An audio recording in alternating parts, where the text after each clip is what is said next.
Hello guys, welcome back to my channel. This is Aishwarya Das और आज के ब्लॉग में हम एक स्पेशल रिचुअल के बारे में बात करने वाले हैं जो शीतला माता की पूजा के टाइम हम करते हैं।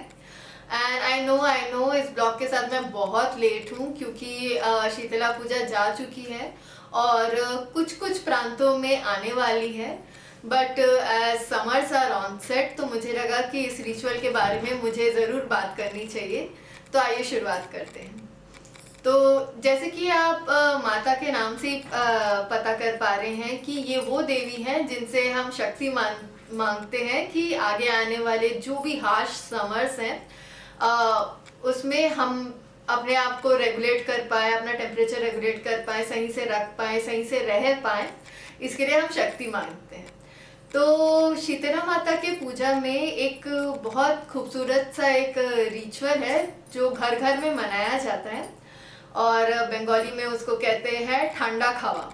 यानी कि शीतला माता की पूजा जिस भी दिन होती है उस दिन गैस नहीं जलाते हैं। जो भी खाना रहता है उसको उसके पहले वाले दिन के नाइट को ही प्रिपेयर करके रखा जाता है और दूसरे दिन खाया जाता है।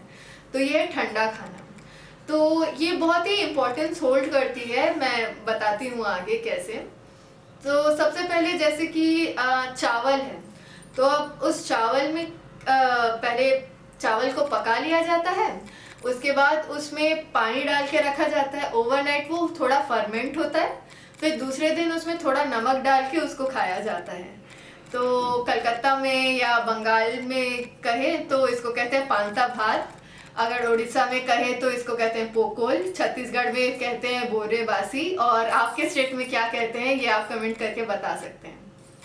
तो इस पांता भात की बहुत बड़ी एक स्पेशलिटी होती है कि एक चीज़ आप लोगों ने नोटिस की होगी कि जब ठंड रहती है तब हमारा जो एपेटाइट है काफ़ी ज़्यादा रहता है और समर्स आते ही वो एक झटके में काफ़ी कम हो जाता है। क्योंकि जो ठंड में हम खाना खाते हैं उसका दो रीज़न होता है।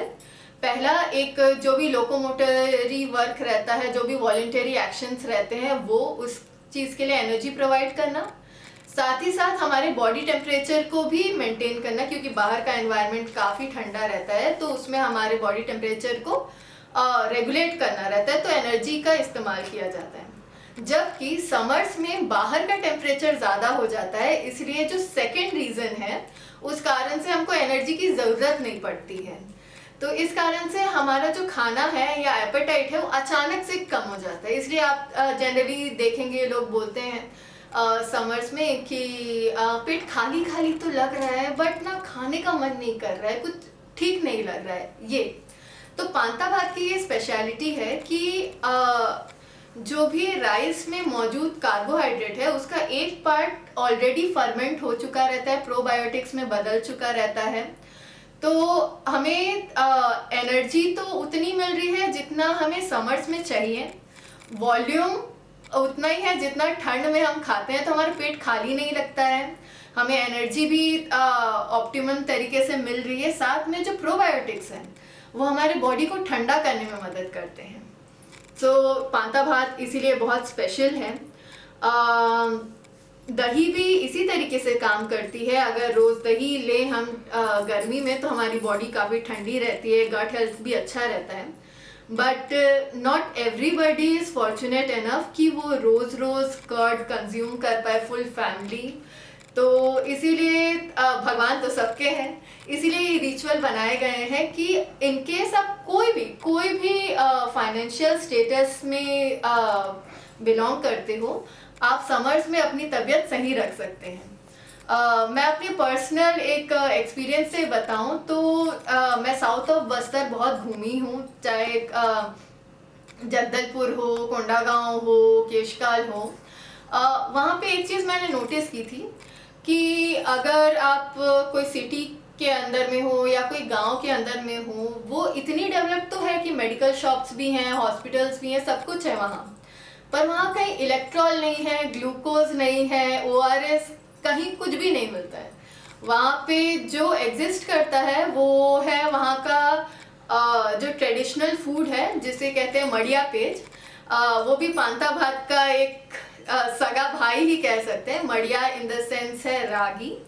इस रागी को उबाला जाता है, एक दिन फर्मेंट किया जाता है, एक दिन 2 दिन अपनी इच्छा अनुसार, और उसको रोज वो लोग कंज्यूम करते हैं, जिस कारण से उनको समर्स में डिहाइड्रेशन की प्रॉब्लम नहीं होती है। तो ये तो थी पांता भात।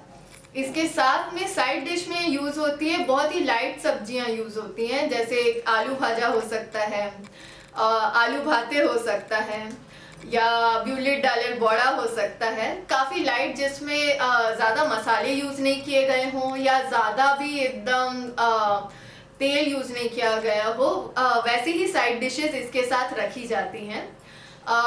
और अगर इन केस पांता भात के साथ में ना, अगर आप पहली रात को कुछ एकदम तड़कता भड़कता भी बना देंगे और दूसरे दिन उसको खाएंगे ना पांता भात के साथ, तो आपके टेस्ट बड्स खुद बोलेंगे कि what kind of idea was it. So इसीलिए ये रिचुअल बहुत ज़रूरी हो जाता है, क्योंकि ये हमें ये सिखाता है कि बहुत ही कम पैसों में भी हम अपने आप को सही रख सकते हैं, आगे समर्स को टैकल कैसे करना है ये हमें सिखाती हैं। So this was it. So summers आने वाले हैं, अपने पूरे उफान में है, तो ज़रूर इस रिचुअल को ट्राई कीजिएगा। जब भी आपको लगे कि डिहाइड्रेशन हो रही है या किसी की तबीयत ख़राब है, ऐसे ज़रूर ट्राई कीजिएगा। और अगर आपको मेरा कंटेंट अच्छा लगता है तो प्लीज़ लाइक एंड सब्सक्राइब।